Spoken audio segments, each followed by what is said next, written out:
வணக்கம். வியோம்பேதா astrology nexus நிகழ்ச்சிக்கு உங்களை மனமார வரவேற்கின்றோம். இந்த பகுப்பாய்வில் மிதுனம் ராசியின் நட்சத்திரங்கள் வெளிப்படுத்தும் தனித்துவமான ஆற்றலையும் ஏப்ரல் 2026 மாத கிரக இயக்கங்கள் உங்கள் வாழ்க்கையில் உருவாக்கும் வாய்ப்புகள் மற்றும் அனுபவங்களையும் ஆராய்வோம். பாரம்பரிய வேத ஜோதிட கோட்பாடுகள் மற்றும் அறிவியல் முறைகளின் அடிப்படையில் இந்த மாத ஜோதிட நிலைமைகளை உங்களுக்காக வழங்குகிறோம். இந்த வீடியோவை முழுமையாக கேட்கும்போது மாதத்தின் சாத்தியங்களைப் பற்றிய தெளிவு உங்களுக்கு கிடைக்கும். விண்மீன்கள் பேசட்டும், கிரகங்கள் வழிகாட்டட்டும், காலம் அமைதியுடன் இணங்கட்டும். மிதுனம் ராசியில் மிருகசீரிடத்தின் 3ஆம் மற்றும் 4ஆம் பாதங்கள், திருவாதிரையின் 4 பாதங்கள் மற்றும் புனர்பூசத்தின் முதல் 3 பாதங்கள் அமைந்துள்ளன. மிருகசீரிடம் பாதங்களில் உள்ளவர்கள் இந்த மாதம் சிந்தனை தெளிவை பெறலாம். புதிய முயற்சிகளில் நிதானமும் உருவாகலாம். திருவாதிரை பாதங்களில் உள்ளவர்கள் மன உறுதி உயர்வதை உணரலாம். உறவுகளில் சமநிலை மெதுவாக வலுப்பெறும் சூழலும் உருவாகலாம். புனர்பூசம் பாதங்களில் உள்ளவர்கள் உள்ளார்ந்த நம்பிக்கை வளர்வதை அனுபவிக்கலாம். அதன் மூலம் முடிவெடுப்புகள் அமைதியாகவும் தெளிவாகவும் அமையலாம். தொழில்துறையில் மாதத்தின் தொடக்கத்தில் அழுத்தம் இருக்கும். எனினும் நடுப்பகுதியில் முன்னேற்றம் காணப்படும்.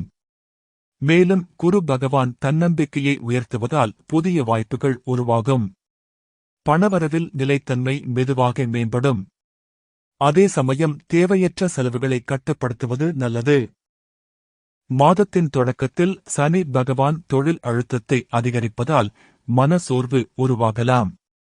அதேபோல் செவ்வாய் பகவான் 10ஆம் வீட்டில் இருப்பதால் உடல் வெப்பம் உயர்வதை உணரலாம். மாதத்தின் நடுப்பகுதியில் சூரிய பகவான் லாப சூழலுக்கு நகர்வதால் ஆற்றல் மெதுவாக நிலைபெறும். ராகு பகவான் வக்ர நிலையில் இருப்பதால் பயணங்களில் கவனம் அவசியம். மேலும் கேது பகவான் சிந்தனையை ஆழப்படுத்துவதால் தூக்க முறையில் மாற்றம் ஏற்படலாம். மூச்சு பயிற்சி மற்றும் ஒழுங்கான ஓய்வு முக்கியம். இந்த மாதம் மனத்தெளிவு அதிகரிக்கும். அதேபோல் திருவாதிரை மற்றும் புனர்பூசம் பாதங்களில் உள்ளவர்கள் உறவுகளில் சமநிலை காண்பர். சுக்கிர பகவான் 19 வரை நட்புறவுகளை மென்மையாக்குவார். 20 முதல் அவர் உள்ளார்ந்த அமைதியை வளர்ப்பதால் குடும்ப உரையாடல்கள் நிதானமாகும். எனினும் செவ்வாய் பகவான் தொழில் அழுத்தத்தை அதிகரிப்பதால் நேர ஒதுக்கீட்டில் சிரமம் தோன்றலாம். இதனால் குடும்பத்துடன் பேசும் தருணங்களை திட்டமிட்டு பாதுகாப்பது நல்லது. குரு பகவான் முழு மாதமும் தன்னம்பிக்கையை உயர்த்தி புதிய திறன்களை கற்றுக்கொள்ளும் ஆர்வத்தை ஊக்குவிப்பார். சூரிய பகவான் 15 தேதி முதல் லாப சூழலை உருவாக்கி சமூக வட்டத்தில் புதிய தொடர்புகளை ஏற்படுத்துவார். ராகு பகவான் வக்ர நிலையில் இருப்பதால் ஆலோசனைகளை கவனமாக தேர்ந்தெடுத்து ஏற்க வேண்டும். மேலும் சனி பகவான் பொறுப்புணர்வை வலுப்படுத்தி நீண்டகால திட்டங்களில் முன்னேற்றத்தை ஏற்படுத்துவார். இந்த மாதம் மெதுவான ஆனால் நிலையான வளர்ச்சிக்கான சிறந்த காலமாகும். குரு பகவான் தன்னம்பிக்கையை உயர்த்துவதால் உள்ளார்ந்த அமைதி மெதுவாக வேரூன்றும். அதே சமயம் சனி பகவான் பொறுப்புணர்வை வலுப்படுத்துவதால் தினசரி நடைமுறைகளில் ஒழுக்கம் உருவாகும்.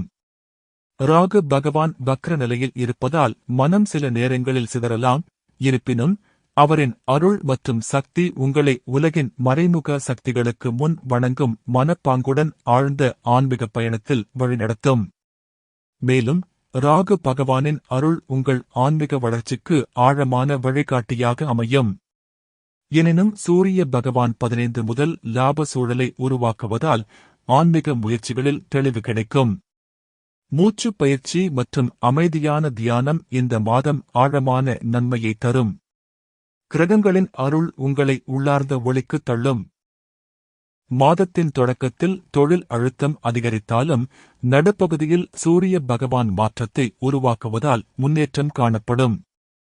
குரு பகவான் முழு மாதமும் தன்னம்பிக்கையை உயர்த்துவதால் முடிவெடுப்புகள் தெளிவாகும்.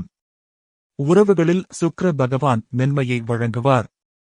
ராகு பகவான் மற்றும் கேது பகவான் வக்ர நிலையில் இருப்பதால் சிந்தனையில் ஆழம் அதிகரிக்கும். மெதுவான ஆனால் நிலையான வளர்ச்சி இந்த மாதத்தின் மையம். கிரகங்களின் இயக்கங்களை நம்பிக்கையுடன் ஏற்று மனதில் உறுதியுடன் செயல்படுங்கள். இந்த பொது பலன் பகுப்பாய்வு பாரம்பரிய ஜோதிட கோட்பாடுகளின் அடிப்படையில் அமைந்துள்ளது.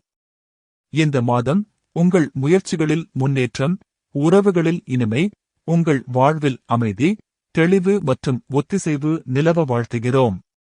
விண்மீன்கள் பேசட்டும், கிரகங்கள் வழிகாட்டட்டும், காலம் அமைதியுடன் இணங்கட்டும்.